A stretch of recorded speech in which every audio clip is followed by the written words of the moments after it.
What's up guys? So today I am doing a little review on the Carpuride motorcycle CarPlay, specifically the 603D. I was sent this unit by Carpuride for a review. This doesn't mean I'm obligated to give a good review. I'm going to give them give you my thoughts and opinions on this product. I've seen quite a few of these on YouTube. Lots of other guys have gotten these units to review. When they reached out to me, I got to choose the unit that I wanted. So the one I went for was a slim style that's similar to what a phone is like. In the box you get the device, rear camera, front camera, ring control, battery connector, auxiliary power connector, shade hood, ram style ball mount for your handlebar spacers, and the owner's manual. Very comprehensive.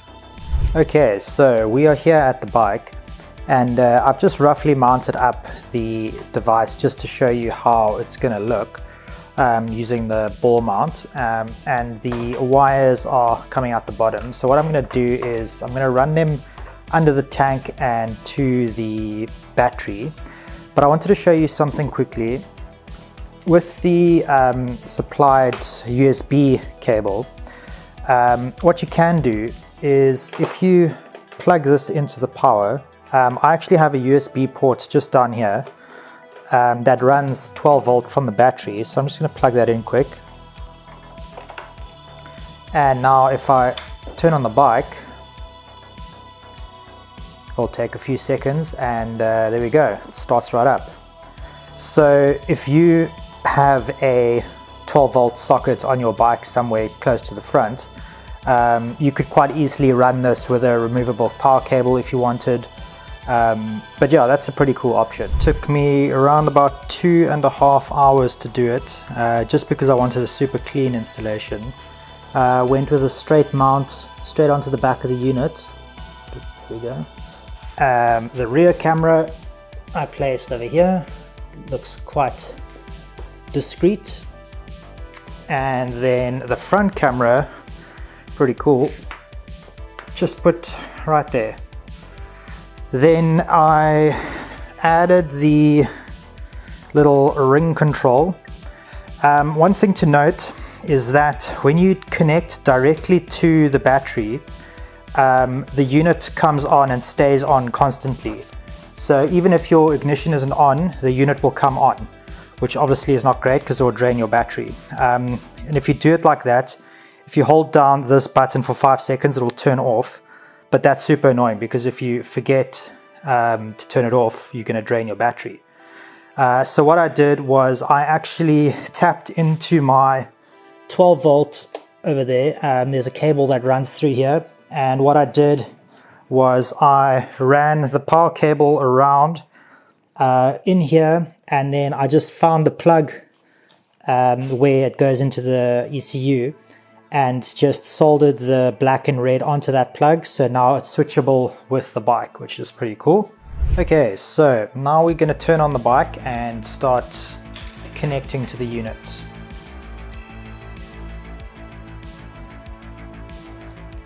Okay, it starts up fairly quick.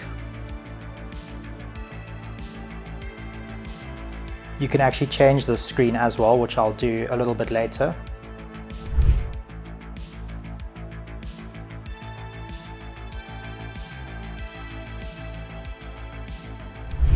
Okay, so this is what the home screen looks like. Everything starts automatically, and you can see it says starting record. The dash cams will start recording straight away, which is pretty cool. Now I've already been prompted on my phone to connect to Android Auto. I'm just going to say accept, and there we go. That starts my music. So yeah, I just remembered my phone and connected straight away. Connecting is pretty simple. You can go through it in the user manual, but you basically just press Android Auto and then find your phone, and then it will pair up. Same for Apple CarPlay. So this is what the main screen looks like. We can see Google Maps, Spotify, and estimated time to arrive to work. If you click on the map, it will show a big version. The screen is pretty good, quite responsive, works just like a normal smartphone really. Then if you press this little button on the side here, it will go back. If you press Spotify, Spotify will take up the main screen, go back, and so on. There's a little floating button over here. This is basically like a floating home button. So if we click that and we press the house icon, it will take us back to the main screen. It's the same for this little button on the side here. So if you toggle the home button, it will take you between home and CarPlay. So let's go home. Then if we go here, this is the cameras. So if you touch one of them, so that's the rear camera, swipe right, that's the front camera. The quality is pretty good, I must say. Just sitting here in the garage, it looks quite good. It's 1080p. We'll see what it is on a ride. You can ride with this screen on and see the front and rear while you're riding, so you can see what cars are coming and going. If you press the home button, it goes back. If we press the home button again, it will go back to the kind of main screen and back again. If you go into this screen here and you click on these little dots, this takes you basically into your Android home screen, where your apps are, messages, phone calls, any other stuff that you have that's compatible with Android Auto. So we can just go back there, press home. This top button toggles through the cameras, so it will toggle between the rear camera and the home screen. You can set it to toggle between the front camera and the home screen. You just have to set that up. And then playback, this is where you can view the videos that your camera has taken. So obviously we're not going to see anything, but it's playing through the front camera now. And then if you go, so that's channel 1, if you go to channel 2, that will be your rear camera. Then if we press home, it goes back to home. Wi-Fi video, there is an app that you need to download. It is so that you can download the videos off the unit, like I said earlier.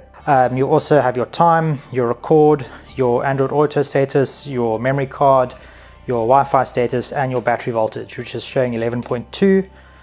And on my thing over there, it's showing 11.8.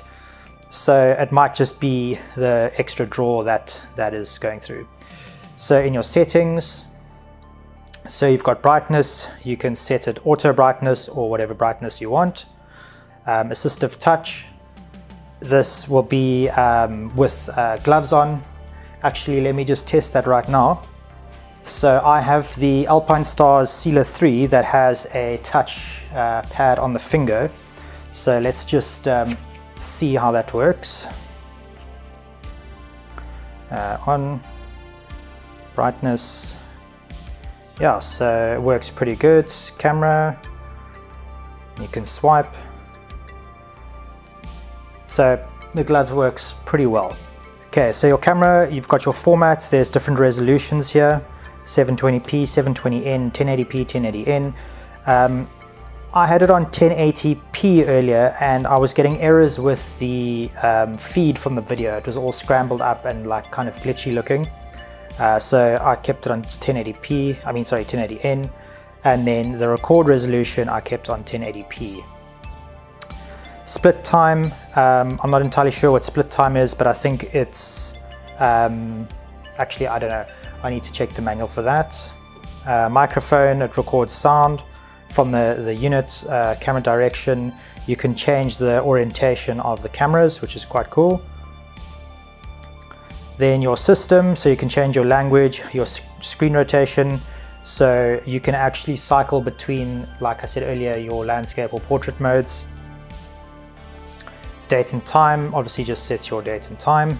Storage information, that's whatever you need to see there. There's a 60 gig memory card that was included, which is quite nice. Format would obviously clear the entire system. Factory reset would reset the entire unit, all your connections and everything.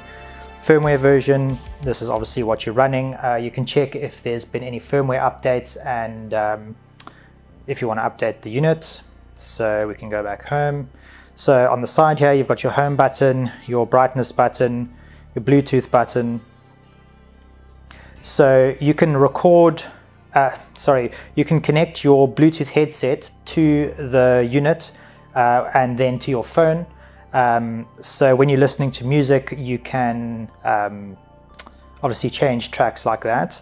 So if we do that, if we just go to auto, so you can hear change track. So yeah, pretty handy. And this will obviously go through your headset as well. So yeah, what I'm going to do now is just finish setting up the rest of the unit, and then I'm going to head out for a ride and give you my thoughts on the road. Okay, so we are on our way to work now. I can see it says 48 minutes. And yeah, so this is the layout. My music works. I can play it with my headset like that, or I can play it obviously on the device. The brightness level of this thing is quite intense. It's very bright. The auto brightness is doing quite a good job. So yeah, it looks pretty cool. Can make the map bigger. Just hide that out the way, and now you can see obviously everything you need to see. The one thing with the map that I'll see if I can show you just now is that using search to type in a address is a bit difficult with gloves on.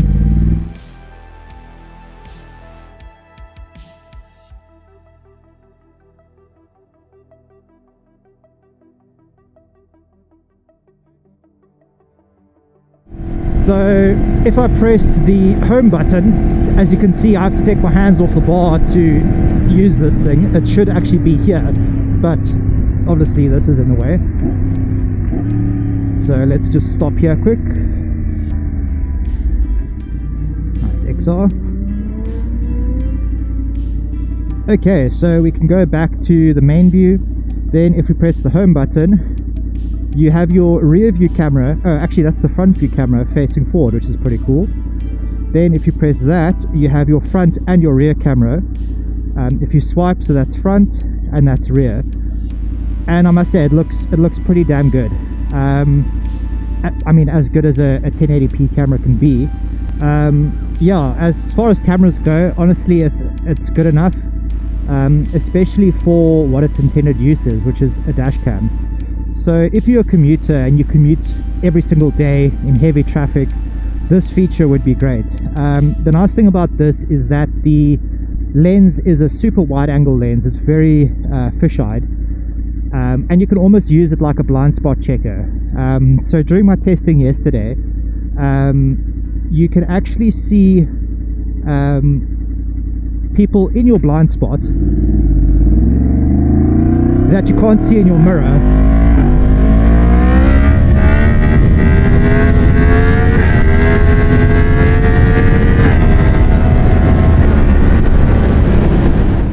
Yeah, overall, this thing is quite good for commuting and dash cam purposes.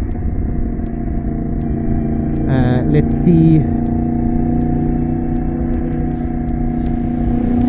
Press home. Camera. There we go. That's front. I want the rear camera so I can have a blind spot checker. And there we go. I can actually see now there's a bike behind me that I didn't see in my mirror. Obviously the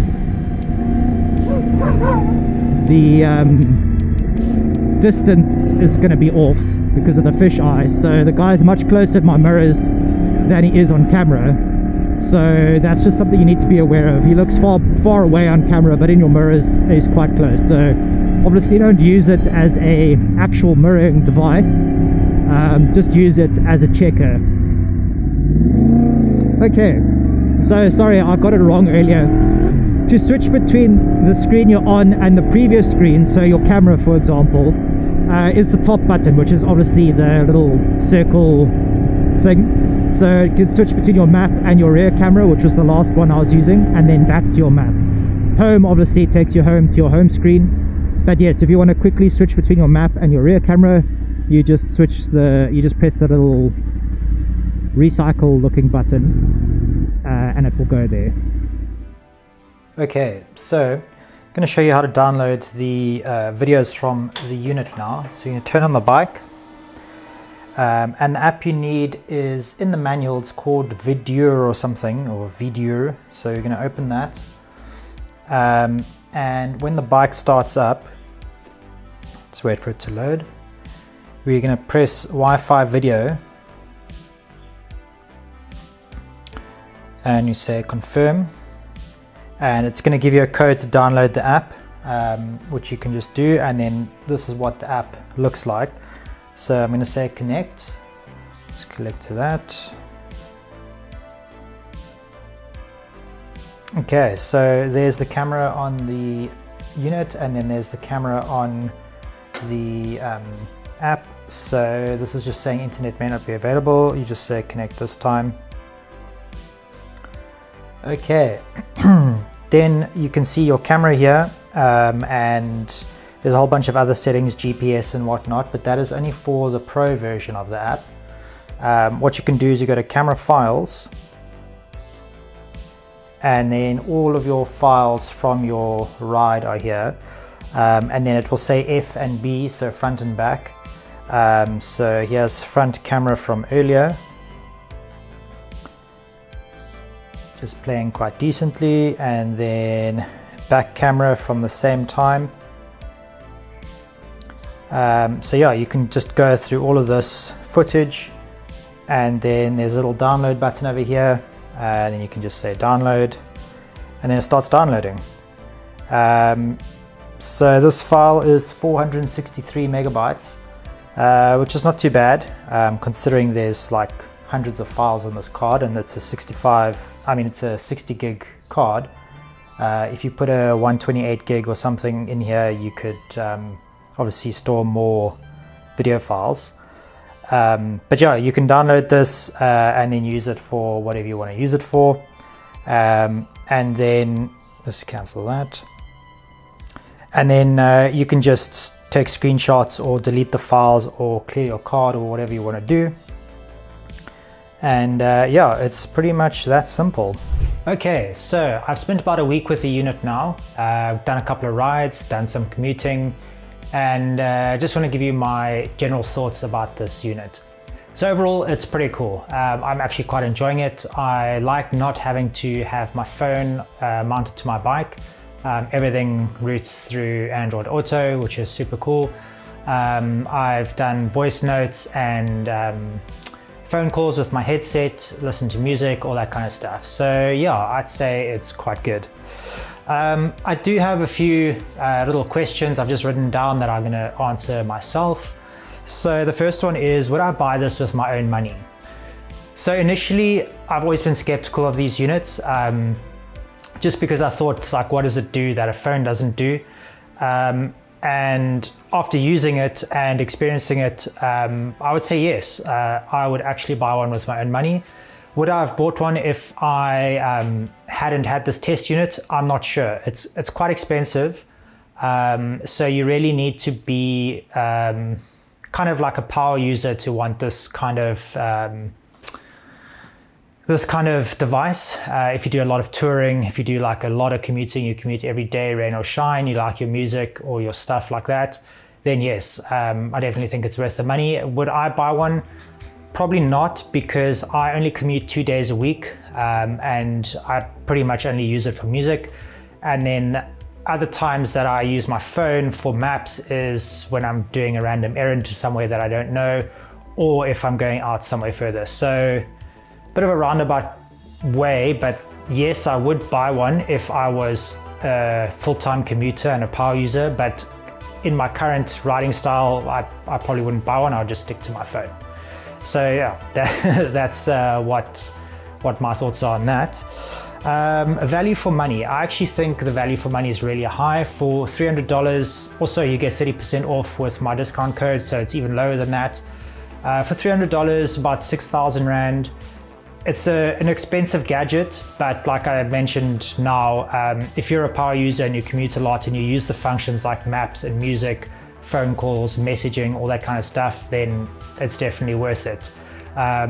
When it comes to comparisons of prices, say now for a Cardo headset or a similar headset like that, it's kind of in the same price range for a high-end headset.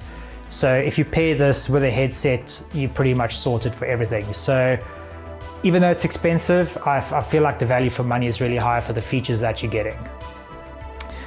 Build quality. It's actually extremely well built. The unit is very sturdy, very solid. It's got some nice weight to it. The weather sealing is really good. All the connections are really good. Each one has a little rubber O-ring seal for the connections. So yeah, and the ring wheel button's also very good, nice tactile feeling to it. So quality wise, I would say it's a 10 out of 10, really, really good. It's a well-made product. It's not like some cheap like Android tablet kind of thing. This is a proper unit. Is it waterproof? Yes, it is actually. It's IP67 or 69, the most waterproof rating. I'll put a video on screen now of somebody power washing it. But yeah, you can power wash the bike, you can get water on it, ride in the rain, snow, whatever. It's fully waterproof.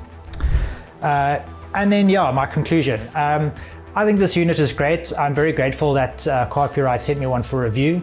Overall, I think it's good value for money. It's good build quality, good features. And yeah, I think it's really something worth looking into if you're looking for something like this for the Android Auto and the Apple CarPlay, and it's a great addition to the bike. I think it looks and fits in well with a lot of bikes. I went for the slim version just because I wanted it to be as discreet as possible, but there are other versions that actually work with BMW, for example, with the toggle wheel. It integrates natively with that, so you keep all your toggle wheel functions, which is really cool, and that will supplement your normal dashboard. So yeah, thank you for watching this review. I know it's a bit long, but I put a lot of time and effort into it. And yeah, thank you for watching, and thank you to Carpuride for sponsoring the item in this video, not the entire video, just the item. Anyway, thanks for watching, and I'll catch you next time. Cheers.